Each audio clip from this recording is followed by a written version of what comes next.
ka pakialam! Bakit kaya? Hindi naman sa'yo yan eh! Kailangan mo ng pera, bigyan mo sa akin to!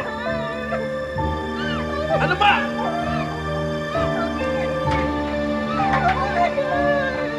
Sige sa ulo mo ah!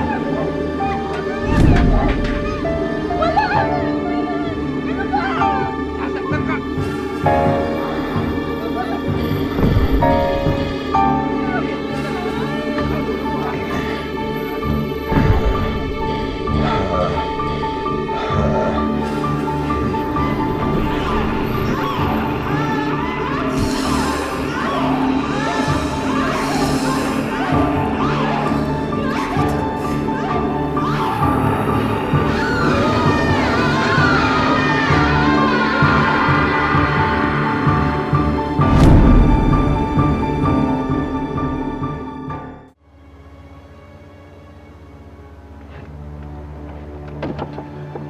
Sir, nakita mo ba yung hold-upan kanina?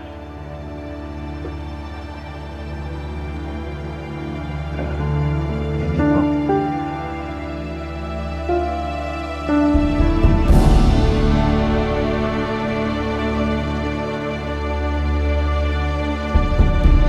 Di ba napag-usapan na natin to?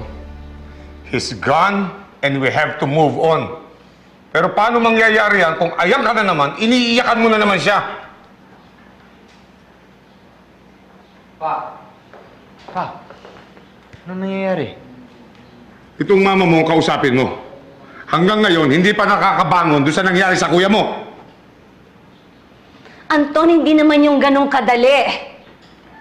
Then try harder. Wala na ang panganay mo. Sinira niya ang buhay niya, sinira niya ang relasyon niya sa atin, wala na siya. And the sooner that you get that into your head, the better for all of us.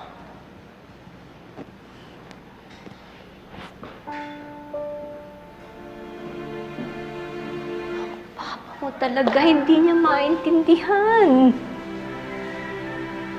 All my life. Wala na akong pinangarap kundi palakihin kayong mahusay ng kapatid mo and to give both of you the good life. So you can imagine the pain I felt nang sirain ni William ang buhay niya at nang layuan niya tayo. I understand.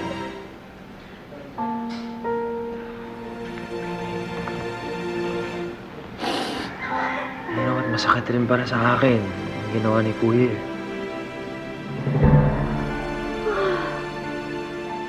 Kailangan ko mag-out of the country, ASAP.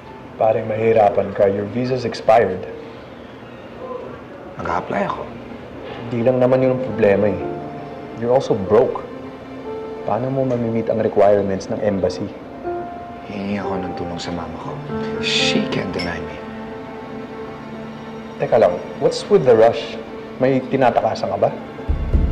Look, I need to leave. And that's all you need to know, okay, Henry?